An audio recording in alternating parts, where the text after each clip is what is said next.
Oh, let's watch this one. Cryptocurrency scammer just got himself ended. And yes, I didn't use the K word because just in case I don't want to get banned. Okay, what up, friendos? Welcome back. We're talking about cryptocurrency scams today and what happens if you scam the wrong people. I made a video on the Video SE channel when I used to make videos on that channel like a year or so ago, looking at what has happened to some people that have stolen from the wrong people or have flaunted their wealth on social media with having tons of cryptocurrency and being multimillionaires. And what happens when people find them or go looking for them and try to extort them of this wealth that they're showing on social media when they make themselves an easy target. And I'm in no way saying that this is okay. I am going to say for many years now, when I've made these videos talking about people defrauding others in the cryptocurrency world, because it's like the wild, wild west, we end a lot of those videos saying nothing's going to happen because it's just cryptocurrency, baby. This is the world that we live in. This is where people in Russia can steal from other people outside of Russia. And nothing ever happens to them. They just stay there. The local government maybe accepts some kind of bribe, or they just don't care in any way, and they just are allowed to operate. But some people are so greedy that they don't just steal from where they're allowed to, apparently. They steal from people around them. And in the case of this specific person, Roman Novak, Novak maybe, with it being a Russian name, he was convicted of fraud in 2020 from running quite a large cryptocurrency exchange scam called Transcript. And he stole large sums of money. How and then large? After that, after being released, he started another cryptocurrency scam, this time called Fintopio, where he reportedly raised around $500 million from investors, primarily from... How are people still falling for this? Wait, when was that? 2025?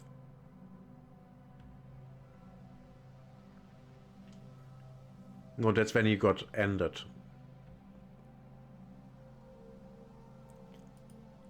China and the Middle East. And then in early October 2025 said, we're closing, we're reviewing operation, and all of this money went missing. And where did the money go to? Criminals, one of which being Roman Novak, somebody who had a history of being a fraudster. And this person posted all over social media, him and his wife doing extravagant things, living an extravagant lifestyle, as if he's some kind of like a big time social media influencer and guru. You'll see people do this to sell a course. Usually when they'll say like, oh, I'm big in fintech, I'm big in the crypto world, and if you want to become big too and earn all this crazy money from day trading, buy my course. But in reality, they're using play money, or they're using Inspect Element, and they don't make any money trading, and they make all their money from the course. Yes, of course. Yes, because they're scammers. Everyone with a brain knows that. And they're a liar, they're a fraud, they're a guru. And what this guy was instead, he wasn't a liar, he wasn't a guru, he wasn't trying to sell a course. He was just a fucking really rich fraudster who'd stolen from people. And then thought it would be a good idea to live a public lifestyle, showing those he defrauded. Oh, by the way, rich and powerful people, here's all the things that I bought with your money. Yeah, that's dumb. You know, here's these expensive cars. Look at this crazy fucking expensive car. Step by step, the boy's dream comes true. He's got a fucking car in his house. Like that's something you'd reasonably want to do. And this guy took all this to... Tell me you are stupid without telling me you are stupid. If you are a criminal and you flaunt around your wealth, don't you think people will talk? That's so dumb. frauded money and moved to Dubai, which is where all the fraudsters go, by the way. They all go to Dubai. They all think this is some kind of safe haven. It's not. And when he was in Dubai, he still couldn't stop scamming people. He still couldn't stop himself. And then he got chopped up and put in boxes and dumped in the desert, him and his wife. And obviously, I'm not saying that this is like... And his wife.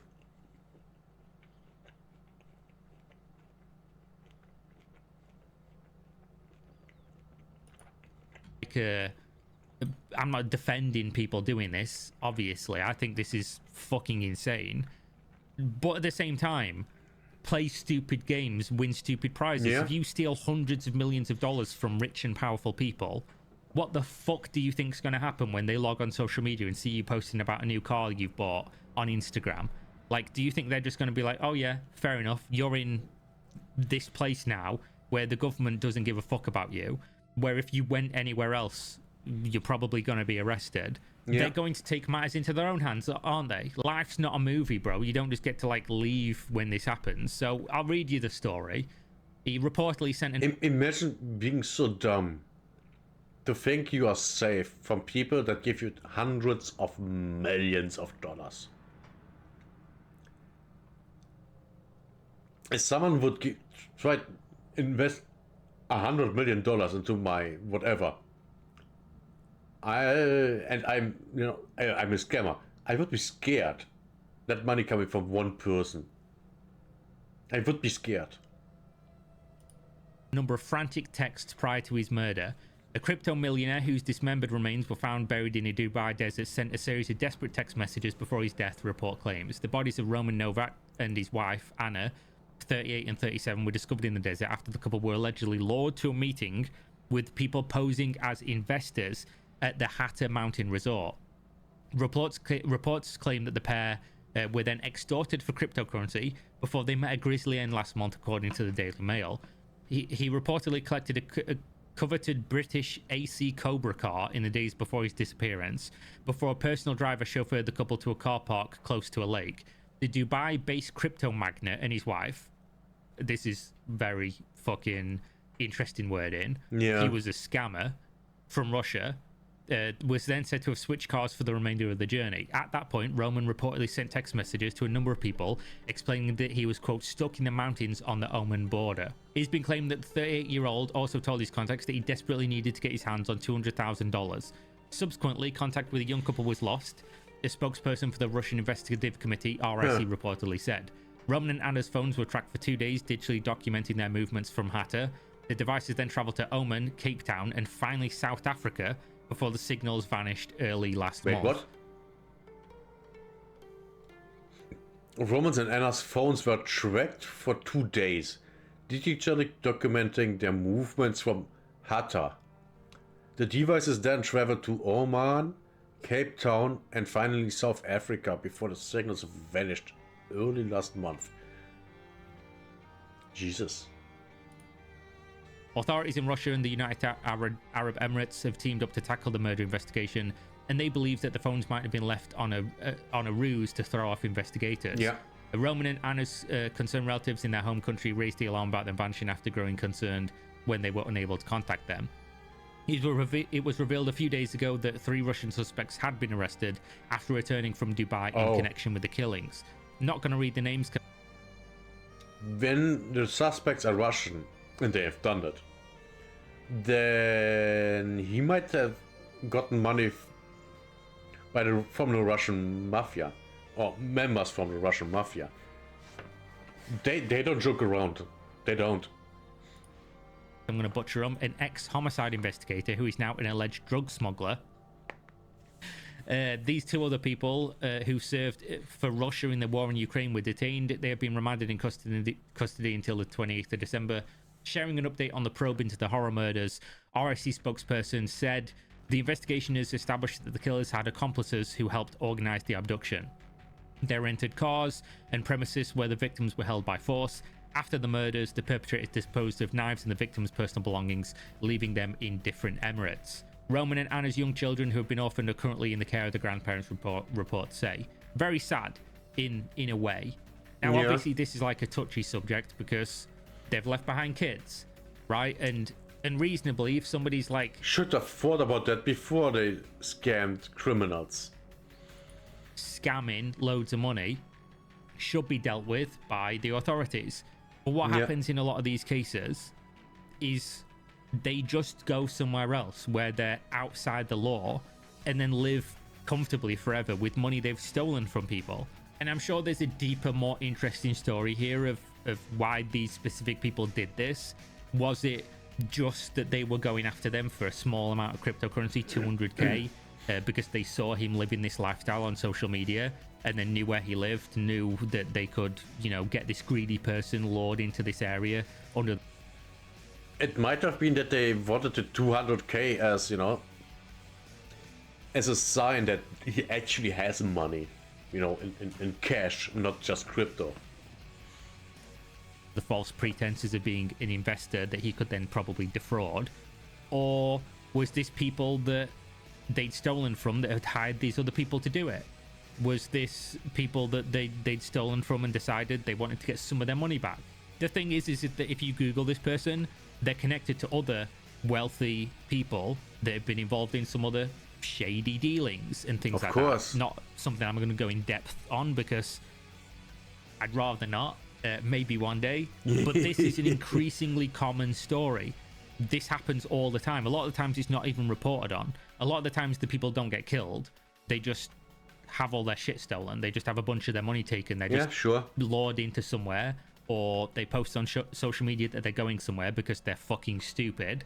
You know, oh, look at me on social media. I've got millions and millions of dollars in cryptocurrency. This thing that somebody can fucking press a couple buttons if they have you logging. Yeah, if you are rich and you show that you are rich, you endanger yourself. Don't show you that you are rich. Just don't.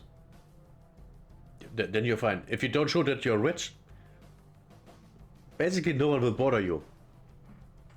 Into it, and that money's gone forever, untraceable, potentially untraceable, not really, but sometimes maybe a little bit if somebody's looking, to somewhere where maybe they're not going to be extradited or the money's never going to be recovered, and then they just release them. And these people never post about it. It's never reported to the police because they're told, do that and bad things are going to happen. It's a secret somewhat, but this happens fucking constantly. It just doesn't always end with the person being dismembered and buried in the desert, because usually they're after money and not the death of the people involved. But this is one of those scenarios where it's really hard to feel sad for the people involved, because what the fuck did you expect was going to happen if you're stealing hundreds of millions of dollars from people? Do you think you can just live the rest of your life flaunting it on social media? Like, the brazenness to even do that when you don't need the money. I can understand if somebody's selling a course and they're grifting and they're fucking trying to steal money from the gullible idiots who think they're gonna trade Forex for fucking 10 grand a day and live like Andrew Tate or something within a couple months. But if you're already like incredibly wealthy from money you know you stole from people, I'm not saying I'd ever do this, but if I was going to, I'd be in a fucking compound with armed guards 24/7, and I'd never leave the country I was in, because I'd constantly be looking over my shoulder like, you know, somebody's going to be looking for some comeuppance one day, and I'm certainly never going to have a social media account, full stop, let alone one where I go on and I post about fucking look at my Lamborghinis and shit. Dreams become reality. Once I was going to make gum liners with beautiful cars, now I drive them and collect them in my garage. Not anymore, you don't, my boy. But there we go. Thanks for watching as always. Hopefully you enjoyed, if this is something that could be enjoyable, I guess. Check the links in the video description. Send me content suggestions if there's something you want to see me cover, and use my link if you want to buy some gamer subs. Probably not a great thing to be associating them with. It's a pretty fucked up story, to be honest. If you use my code, you'll get a discount. I'll get a kickback. Win-win for everybody, and I'll see you next time. Stay safe. We're out. Peace. Good video. Good video. Yeah, I agree. Don't steal from criminals and then flounder around with that money. Very, very stupid decision. He had it coming. Yeah, it's as simple as that. He had it coming. That was to be expected to happen. Yeah, absolutely.